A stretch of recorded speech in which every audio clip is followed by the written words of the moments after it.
മക്കളെ, ആരും മറക്കല്ലേ. കുറച്ച് ദിവസം കഴിഞ്ഞ് എല്ലാം ഓക്കെ. ഇത് കണ്ട ആരും പേടിക്കരുത് കേട്ടോ. പിള്ളേരെ ആരും കാണിക്കരുത്. ഇങ്ങനെ കണ്ടു കഴിഞ്ഞാൽ പിള്ളേർ രാത്രി പേടിച്ചോ, ഉറപ്പില്ല. ഭൂതമെന്ന് വിചാരിക്കും. ഒന്നും കഴിക്കാൻ പറ്റില്ല, ഭയങ്കര പാടാണ്. ഭയങ്കര സോഫ്റ്റ് ആയിട്ടുള്ള എന്തെങ്കിലുമൊക്കെ കഴിക്കാനൊക്കെ, തണുത്തതിലൊക്കെ കഴിക്കുമ്പോൾ ഒരു സുഖം കിട്ടും. പിന്നെ അതാ ഫുൾ ടൈം ഇവനിങ്ങനെ വെച്ചേക്കണം, അപ്പോഴാണ് ഒരു സുഖം കിട്ടുക. പെയിൻ കില്ലർ കഴിക്കുമ്പോൾ കുറച്ചൊരു കുറവുണ്ടാവും.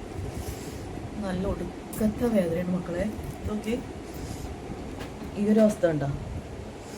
പിന്നെ ഇതൊക്കെ ഇവിടെ ഇതിങ്ങനെ നല്ല സുഖമാണ്. ഇത് കേരളത്തിൽ നല്ലോണം വ്യാപിച്ചുകൊണ്ടിരിക്കുകയാണ്. വന്നു കഴിഞ്ഞാലുള്ള ബുദ്ധിമുട്ട് വെച്ചാൽ ഈ വേദന സഹിക്കാൻ പറ്റില്ല. അതാണ് ഏറ്റവും വലിയ ബുദ്ധിമുട്ട്. അപ്പം എല്ലാവരും ശ്രദ്ധിക്കുക.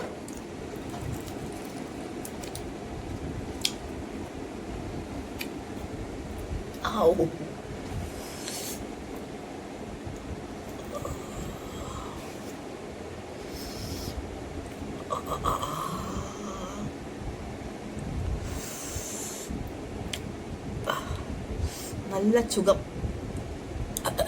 തൊണ്ടയ്ക്ക് നല്ല സുഖം. അപ്പം നമുക്കിതെല്ലാം മാറിയിട്ട് വേഗം നല്ല വീഡിയോസൊക്കെ ആയിട്ട് വന്നിട്ട് കാണാം കേട്ടോ. എല്ലാവരും വേഗം മാറാൻ വേണ്ടി പ്രാർത്ഥിക്കണേ.